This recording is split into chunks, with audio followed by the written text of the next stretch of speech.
Chris, welcome to the Become Inspired youHQ podcast. Thanks very much for joining us. I'm going to start off immediately by saying I'm not going to call you Chris because it feels really, really weird calling you Chris. So if it's okay with you, I'm going to call you Trem. Yeah, that's fine. Thanks for having me. And obviously we've been friends for 30 years or so. So yeah, you call me Chris is pretty weird. So yeah, Trem. If I ever do any of these, I always like getting that out there straight away without otherwise I feel like I'm lying. So yeah, Chris and I went to school, played cricket together. He obviously went on to play a little bit higher standard of cricket than I did. Although I like to think I taught him everything he knows. But with this podcast we'll get into the cricket in a bit. We really just wanted to delve quite deep into you, your mindset as a sports person, but now also since you've retired from cricket, your professional life in property, and also I've got a real interest, as you know, in your fitness work that you do, which isn't really work, is it? It's fun, but I just want to kind of get into that because it is insatiable, it is consistent, it is every day, and I think that's going to be a really interesting area to look at. But the first question I want to ask you, and that's what I'm going to ask all the next few guests, is what are your 3 current personal values that you live your life by? So I think the first one, which I think it's probably something I've always lived by to some degree, would be enjoyment. I kind of think, well, what's the point in living if you don't enjoy what you do? So yeah, certainly at my age now and having had the career I had, and I mean, when I think back to being a youngster, I think I always tried to do things that I enjoyed. I didn't particularly like school, but I enjoyed playing cricket, so I would do those sort of things. And even now, I'll do things that I enjoy. I won't kind of be forced to necessarily do things I don't want to do. Or I guess when I retired, people kind of naturally think that you might go into cricket and coaching, but at the time that just didn't feel kind of natural for me to go into that. I wanted to do something different, and I'm doing something at the moment which I enjoy. So I think that's certainly one thing I kind of live by is, and life is too short as well. You have to, you only get one chance in this life, and it is, try and enjoy it as much as you can. It's not always going to be a smooth road, and we're going to have ups and downs. But ultimately, if you can try and enjoy what you do, I think the journey is a little bit more enjoyable and a bit more fun. Amen, brother. Yeah, I think my second thing would probably be belief in what you do. So yeah, again, going back to when I was at school, I wouldn't say I was necessarily a confident kid. I was quite shy, and I wanted to kind of fit in with the right crowd. And I think being good at sport always helped me kind of fit into the crowd. But I was kind of a cool, tall, gangly kid. Didn't necessarily think of myself as anything special, and probably deep down wasn't particularly confident. But I always had belief in myself in cricket, because I was probably better than, even as a 4 or 5 year old, I was always better than kids my age, and coming up through the age groups, I was generally the best kind of player in my year or at school. So I always had belief in certainly things I was good at, and I think getting to where I did in my cricket career, I think anyone that gets to elite sport, they have to have some sort of belief, but certainly to get to playing for your country, I think you have to have that kind of dream or goal as a kid that you want to get there, and you have to have some sort of belief that you are going to get there. So that's certainly something that's I think I've always had, and there's certainly been times in my life where I haven't had that, or it's my confidence has shifted, or the self-belief might have gone downhill a bit, but ultimately the belief has always been there. And I think since retiring from cricket, again, as I kind of mentioned before with the enjoyment thing, is having belief in doing something different. I went into property after my career, and people kind of, I guess, or it's naturally they expect you to kind of go into cricket, and then you kind of, the year after you retire, you start talking, I'm doing property investment, and people find that I felt people found that quite strange, but I always had belief in setting up something, business with somebody else and trying to make that work. And 6 years later, it's going really well, and we set up a nice little business. And without that belief, we wouldn't have got to where we've got to today. So I think that's really important. and something that's that I always kind of stick to now. And something and the other thing that you touched on with the gym stuff is consistency. I think that would be my kind of main trait, certainly with my training and everyday life, is just trying to be consistent.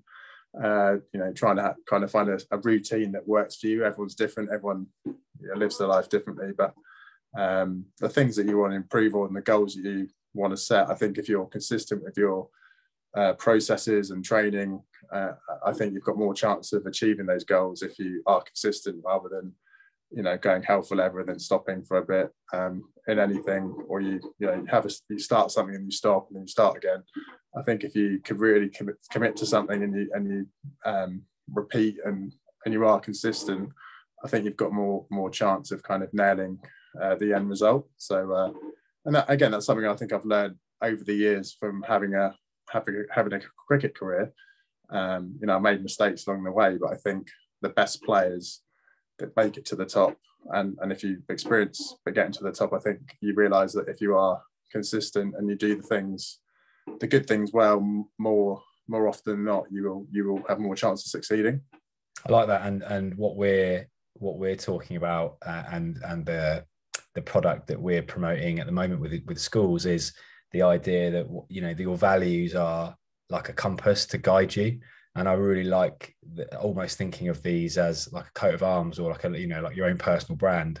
And those three words, enjoyment, belief, and consistency, are really good ones, aren't they? Really good ones that again, like you say, sum up not only your cricket career, but what you've gone on to do in property, and now also with your fitness and everything else. That's great. Can we just go back to this gangly kid at school who I obviously knew really well and was probably quite mean to a lot of the time? I was really thinking about this, and you, like, those three values you just said are perfect ones for you, because that is 100% you, and belief is not arrogance, because that's definitely something I wouldn't ever associate with you. But we'll come back to that, I guess. But as this kind of, whatever you were back then, 6'4", 6'5", gangly kid, who I guess people kind of presumed you were just made for cricket because your family was cricket. Your dad obviously is really heavily involved. Grandfather famously played for England. Did you think much about your goals then?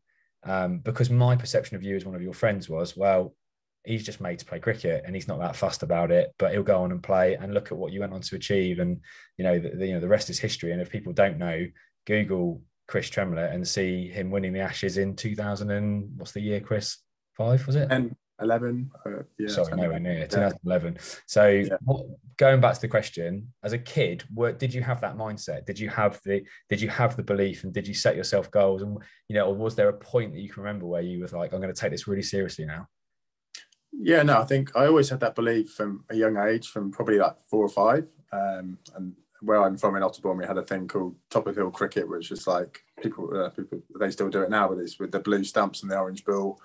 It's pairs cricket. We did that a couple times a week, and it was like the highlight of my week, going there after school and just playing cricket. And I just remember being always pretty much the best kid in my age group. And again, I guess naturally that just gave me a lot of belief in something I was really good at. And I think having my grandfather and father playing cricket was quite motivational to see where they got to, and they made it professionally. So I was kind of witnessing that as a young boy.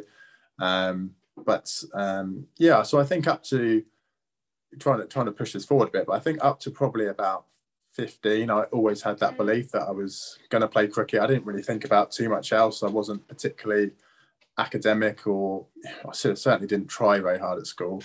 I was a bit mischievous, one of those kids that went down the park and would smoke and drink a bit too much when I was underage. And so I had other distractions, and I guess probably around 15 is when you discover girls and going out and things like that a little bit more. And that's when I guess I discovered there was a little bit more to life than just playing cricket. So I had a few distractions, and I guess I veered off just solely thinking of I'm going to be a cricketer, because that was always kind of the goal, was I'm just going to be a cricketer. And I naturally assumed that I would become a cricketer because I was always thereabouts in England squads, and I was in the Hampshire, under 15, 16, under 19s. But yeah, there was a point about 15, 16 where I just completely lost interest in cricket a little bit, and I went to Ibiza on holiday, I think when I was 17, and had the best time ever, and came back and I didn't really want to play cricket. And I remember saying to my dad, because my dad was highly influential on me and was a professional, he said, you can't just go on holiday and piss it up, if you want to make it, especially at this age, you've got to really commit to it. So but I remember I had about five or 6 weeks off, and then Hampshire picked me on the academy. I think their first ever academy at 17, 18. And I went to college at Taunton's in Southampton. And just getting picked on that academy was a real shift. I'd never really done any fitness work before. I guess I'd never been involved in like an elite kind of program. I played like age group cricket and stuff, but being like this elite 4 or 5 group felt quite special. And then we started doing fitness, and just seeing the kind of results I got from that straight away, got stronger and fitter. And my cricket just propelled from just getting a bit fitter and stronger, and just having this understanding of what it was like to become a bit fitter and what it took to kind of to get there. Did you start taking a more kind of strategic approach to your training at that point when the fitness kicked in and you realized the impact it was having on your performance? Did you then start going, okay, these are my weaknesses, fitness and technically or whatever? Did that come through more and more the older you got and the higher level you played? Or was that the moment where you went, okay, I'm taking this seriously, I want to be a professional? Yeah, I think that academy was great, because before it was just, we just turn up and play cricket with the age group stuff and basic coaching. But the academy we were there 4 times a week, and it was all, all our results were jotted down, our fitness levels, if we were bowling in the nets indoors, how many times we'd hit the cone, how well we were batting, coach would be marking us, our scores out of 10, all those sort of things. So it was taken very seriously, and you could gauge how you were improving every week. And I just started to love the game again. And I shot up in height. I went from being about 6'3" to about 6'7" as a 17-year-old, and I gained a bit of pace from the fitness work that I was doing. And all of a sudden, I was a 17-year-old kid, and they're saying, well, if you keep doing the things you're doing, you might be playing in the second team or the first team for the professional side, if you keep doing the things you're doing. So it all happened quite quickly, and did a year or 2 in the academy, and at 18 I was making my debut for Hampshire. So it all kind of happened quite quickly.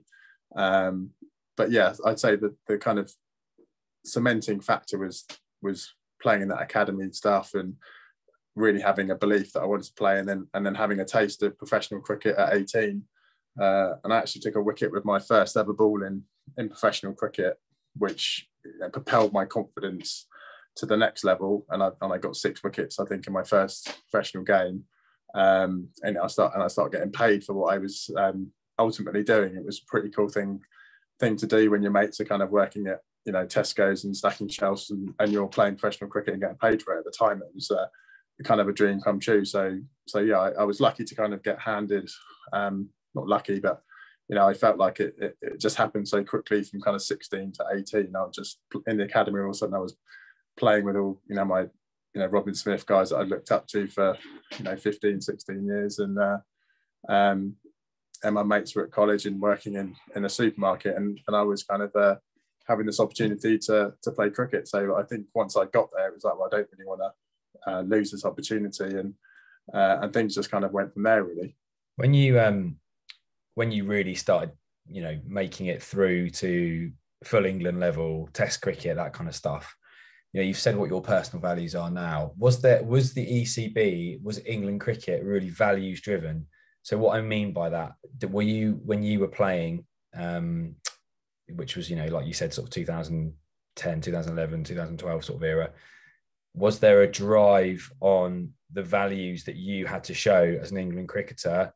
And did you have to follow very strictly what the ECB was telling you, or was the culture not like that? I'm just interested to know what the culture was like when you were involved in England cricket. I think probably like a lot of sports, cultures have changed so much over the last 20 years. And I think the era that athletes play in now is so different than when I started. As you know, and I think, I started in 2000, and, being a professional there, we were still drinking quite a lot of alcohol. We were going out during games. It was obviously taken seriously, but it was, play hard on the pitch, and we'd have a lot of fun off the pitch during games and after games.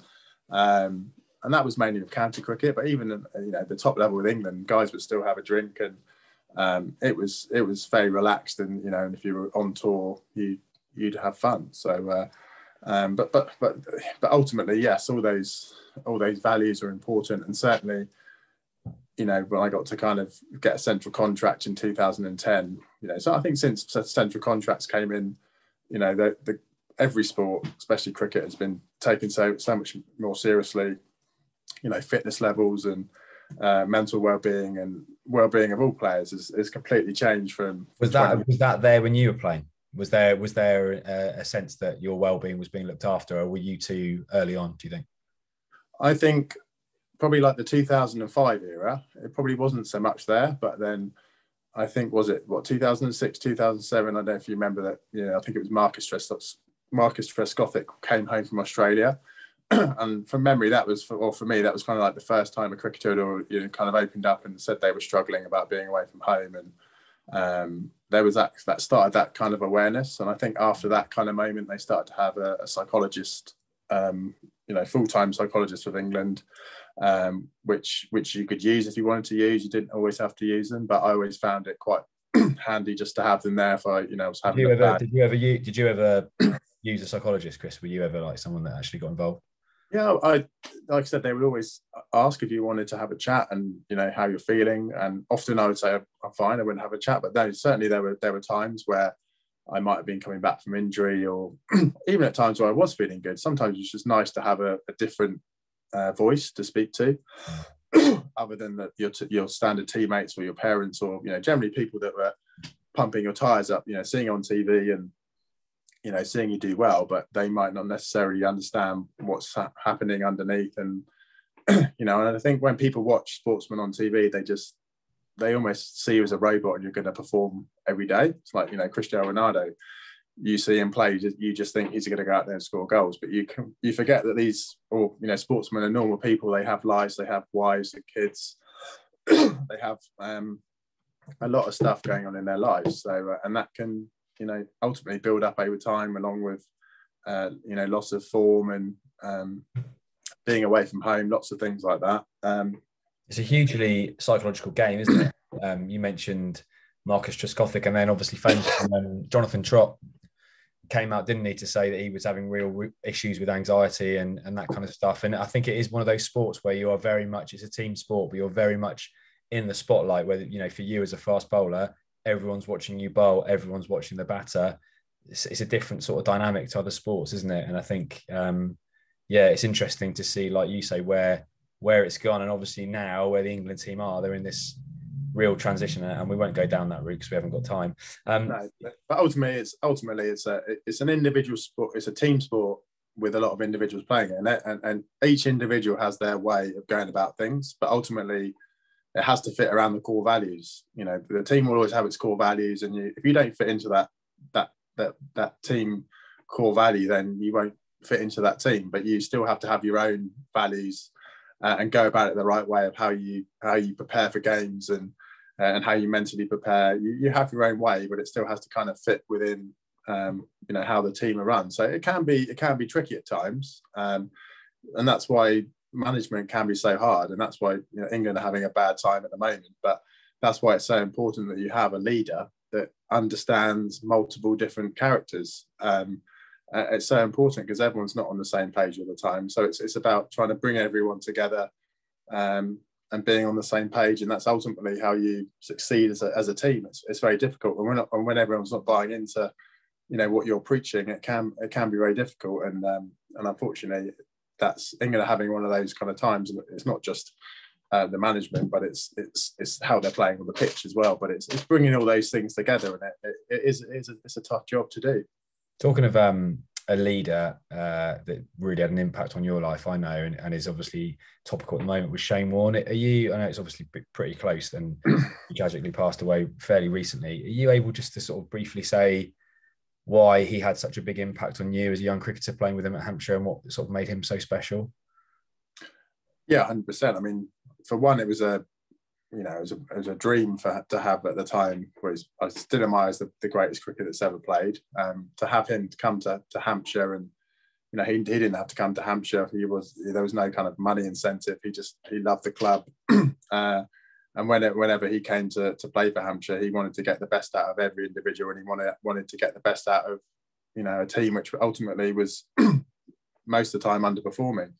And again, I touched on that belief word. He was the sort of person that was, grab everyone by the scruff of the neck, and like he would lead by the front, and he'd try and take everyone with him, and try and instill that belief that you could kind of win from any situation. And there was some pretty novice players in the Hampshire side which turned into really, really serious players, and got a lot more out of than their ability. But for me, like I said, I've always had that belief, but I was always in my early 20s. I was still quite a timid bowler, and I wasn't aggressive. And I think even though I had that self-belief that I was good enough to get to the top level, I probably just needed a bit more fight and a bit more aggression. And Shane Warne, obviously, having been at the time where he played 100 Test matches and was playing in the best side in the world, and played with the likes of Merv Hughes and Glenn McGrath and these guys. He knew what it took to be one of the best fast bowlers in the world. And he's pretty brutally honest with me and just said, you just need to toughen up a bit, you need to harden up, you need to get more aggressive. Do you think you did? Do you think that is like a pivotal moment for you where you actually did?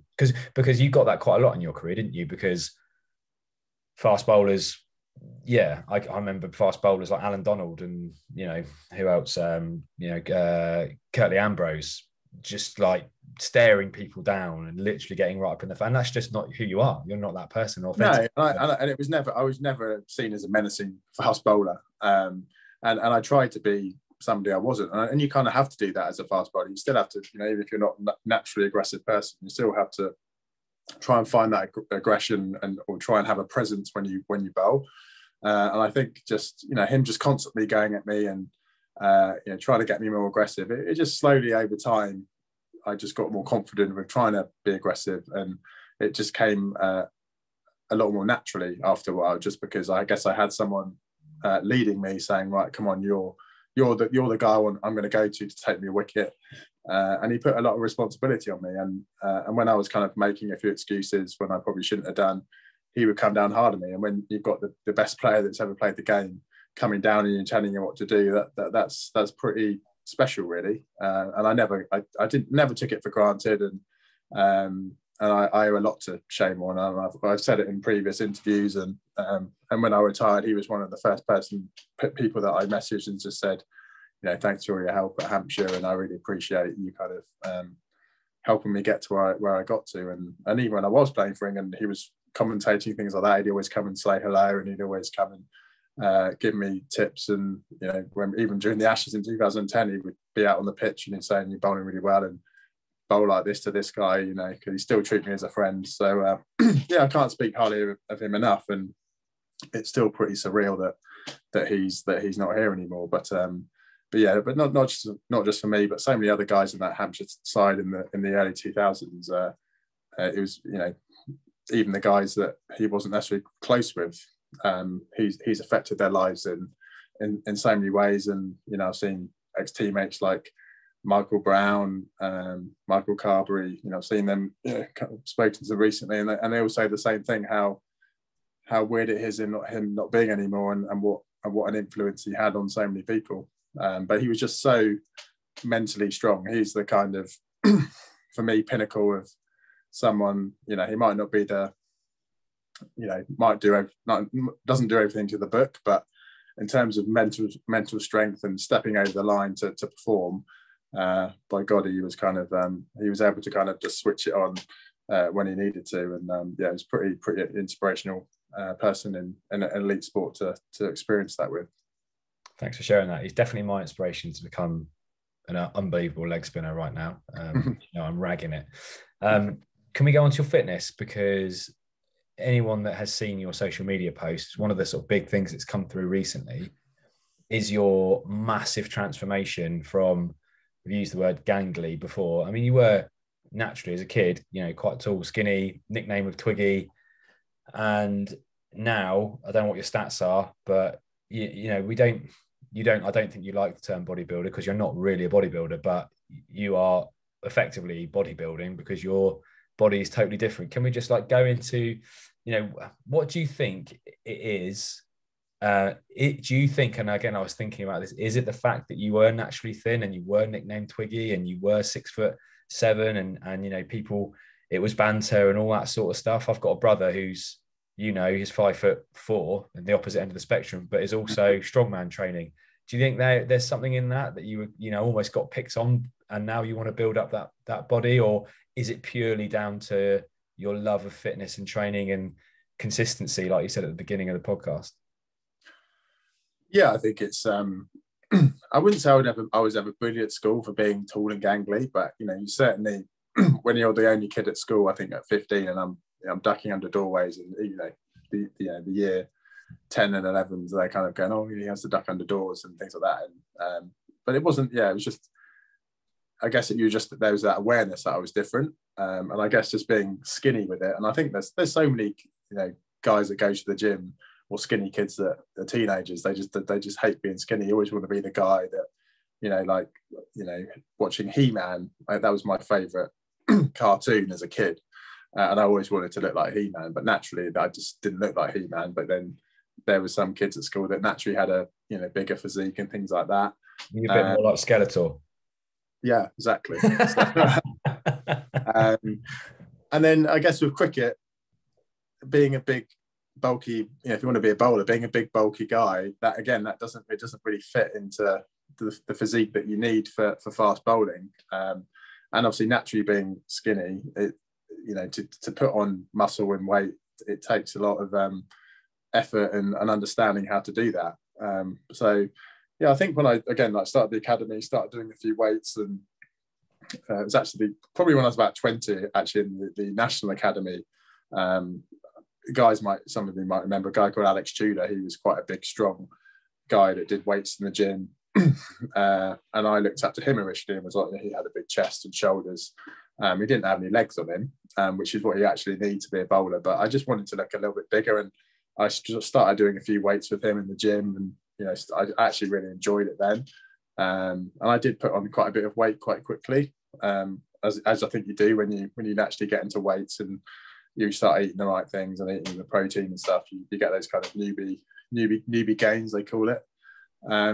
So I started to enjoy it then. But I remember the fitness trainer at the time. He was like, you know, with cricket, it's all about mobility and core strength, which it is. So there was kind of, you know, a limit to kind of, you know, limiting the weights a little bit, and then, you know, going back to Hampshire on another year, 2003, I came back probably about 10 kilos heavier than I did the winter before, because I was kind of left to my own devices in Australia, and I did all the fitness training, got fit, but I was, you know, secretly, you know, pushing out the beach weights and things like that because I just wanted to look a bit better.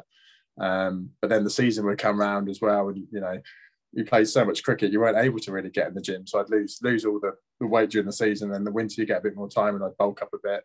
It was kind of like a revolving cycle. But coming back to your point really is, ultimately, yes, there was a mental thing in there of being skinny as a kid, and I think when I retired as a cricketer, you know, because there were times where I was still quite big as a cricketer, and I always did weight training, and my fitness trainers would try and restrict me doing weight training. They'd even measure my chest and legs and shoulders and things, and like to make sure I wasn't getting too big.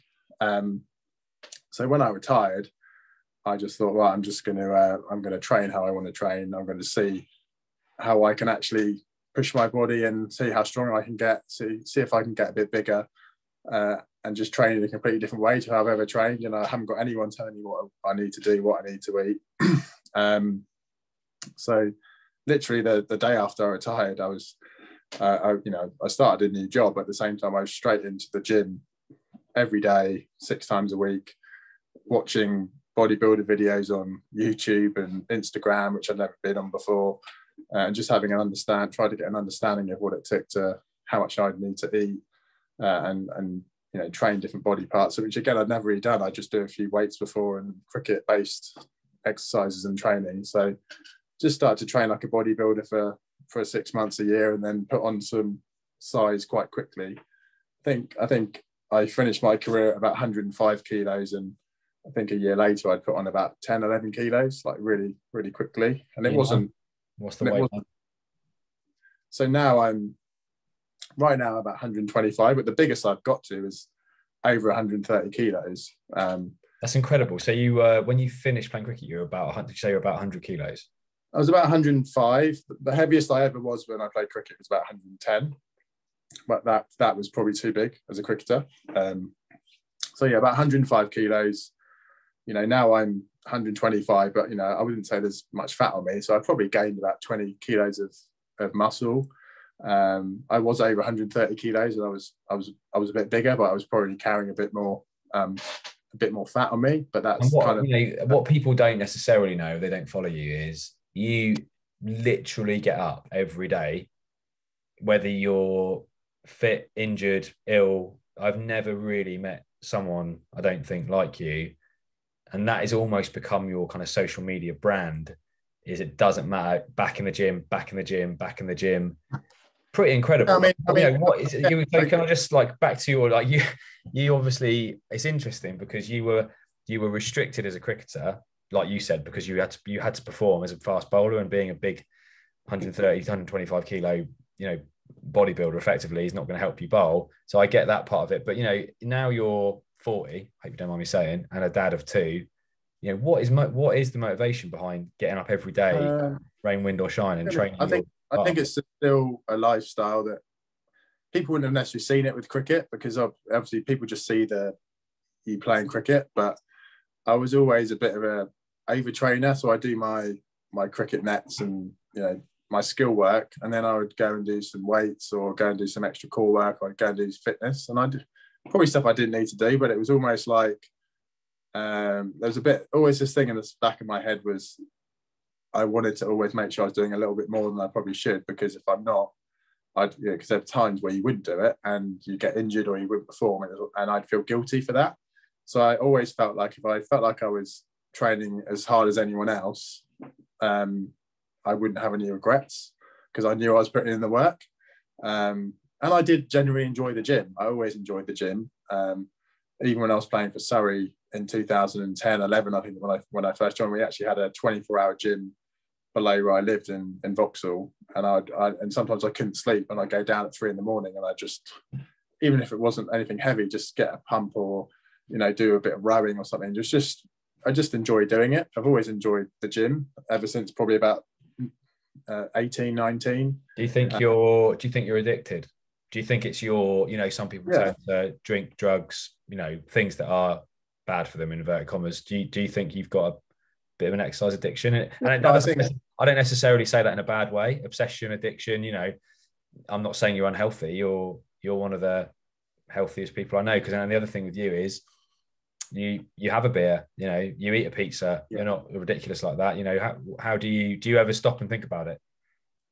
It's hard to really, when you say it, like break it down and even like understand myself sometimes. But I think ultimately is, yes, I was the skinny kid. I don't ever want to be that skinny kid again. And I know how my body works, because I've trained for so long, and I know what works and doesn't work. And I've trained in so many different ways, and I've tried so many different diets with cricket and been away from cricket. So I obviously know my body quite well. But I also know mentally that I just prefer to do something each day than not. Because if I don't train, or have a day where I'm really busy and I don't get time to train, like today, I didn't have time to train. I just, in the back of my head, I just feel strange. Even though there are times where, you know, I have to rest and I will rest, but those days are the hardest days. Whereas I think most people, they go to the gym because they feel like they have to go to the gym and they don't enjoy the gym. Whereas the people that do enjoy the gym, they find it very strange when they don't go to the gym. So I think, yes, there is partly an addiction there because of how it feels. Like, I enjoy the feeling of like getting stronger. I enjoy the feeling of like my muscles feeling burnt out after a session. And also I enjoy the challenge of like getting fitter as well. I've always enjoyed being fairly fit, and I had a phase of when I retired of just bulking, and I didn't do any cardio, and I got to like 133 or 4 kilos or something, but I was so unfit. When I had Theo, our first boy, I was like, I just need to get fit again. So now there's like a balance of still trying to stay strong, but I want to kind of stay fit with it, because when you get to 40, you do realize it is, you need to look after yourself and your heart and keep going. So yeah, there's just that balance of staying strong and being fit. But yeah, ultimately it's just being consistent in something I really enjoy, and I don't want to fall off the wagon, because if I don't train for 2 months, I know how hard it is to lose it and come back. So again, my kind of ethos or way of thinking is, if I'm consistent, then I'm not gonna lose too much if I completely stop. Because some people like to train really hard and then they'll have a couple of months off and then they'll go again, which is fine. You also need those periods, but I just like to stay consistent and just keep doing it, 4 or 5 days a week, 6 days a week. But more than anything, I think it's just good for my mind. It just keeps me sane. Brilliant answer. I've got a couple more questions. So we've talked a lot about belief and consistency, and they're the 2 words I've written down. They were 2 of your 3 values, and I think they're definitely 2 things that I'll take away from this conversation, and definitely try and put into my own life. I wanted to ask, on the enjoyment side, which was your other value, can you remember like a really funny story from cricket? Is there anything that you might not have said on another podcast, or anything that springs to mind that just really made you laugh? Or it might not even have to be from cricket necessarily, but I guess it would be quite interesting for people listening to hear about a story from cricket that was really funny. Well, I knew you were going to ask me this sort of question, so I did have a bit of a think about this one. And yeah, there's a lot of stories off the pitch, which I probably shouldn't say on this podcast. I might need to keep them. I might need to. There might be kids listening, so if you're going to tell me a really, really bad one, no, but there's no. I thought of something which I did completely forget about for quite a while, and I don't think anyone knows this story. But so we were playing at the MCG, which was probably the biggest Test match of my life, and I got 4 wickets on Boxing Day, which is the greatest achievement of my life. But probably the funniest thing, which I remember now, and also kind of going, but this we're talking about mindset stuff. The dream as a cricketer, it was a nightmare. The nightmare that I would always have when I was playing cricket was, I would be going out to bat, but then I couldn't find my pads, or I didn't have my box on my thigh pad. I couldn't find my bat, and then you're trying to get down the stairs and you can't get down the stairs because your legs aren't working, and then you basically get timed out. So that was always like this weird nightmare that I would have when I was playing cricket. But it never really came to reality. I never kind of went out with like the wrong gloves on, or obviously forgot my bat or anything like that. But that MCG Test match, because you're, people that haven't been there, you're like down in a dungeon. It's such a big ground and coliseum, and the bowlers, when we bowled them out for 98, I think we got about 500. So we were sat in the dressing room for 2 days, and all the bowlers are generally just camped out on the massage beds, and you just kind of watching the TV, and you can kind of hear like the rumbling of the stands and things when there's a wicket. And I think who's batting? Bresnan. I think Bresnan was batting, and Swan went into bat, and I was next in, and I was kind of having something done with the masseuse, and wasn't really concentrating. But I had my pads on and everything, and then Graham Swan got out, and he's like, "Oh, and you're in." But it's quite a big walk up to. You have to go down the tunnel and everything. And I got all my helmet on and bat and everything, and I basically got like halfway up the tunnel and realised I didn't have my box on, and I was like, I've already taken like a minute to get up halfway up the tunnel, to run all the way back, scrambling for my box. I don't think I found my box. I think Stephen Finn's box on or something like that. I can't remember. Absolute panic, and basically like legged it up onto the pitch. I think I was batting with Jonathan Trott, and he probably doesn't remember, but I was like, yeah, buddy, I couldn't find my box. And it's like thinking back to that nightmare that I'd always had throughout my cricket career. I think I probably got 2 or 3 or something and got out, but because all I was thinking about was I've just forgotten my box. But that was quite a funny one, because it's again, it's that nightmare that I always had as a cricketer that you never want to happen, and it probably happened in the biggest game of my to some degree happened in the biggest game of my life.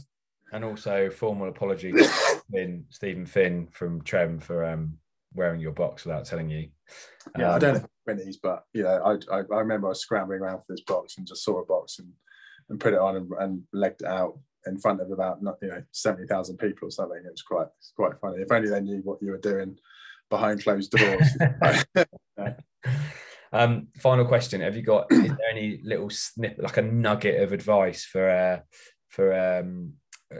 ambitious young cricketer, fast bowler, sports person, or anyone to be ambitious or successful? Anything that you could leave behind?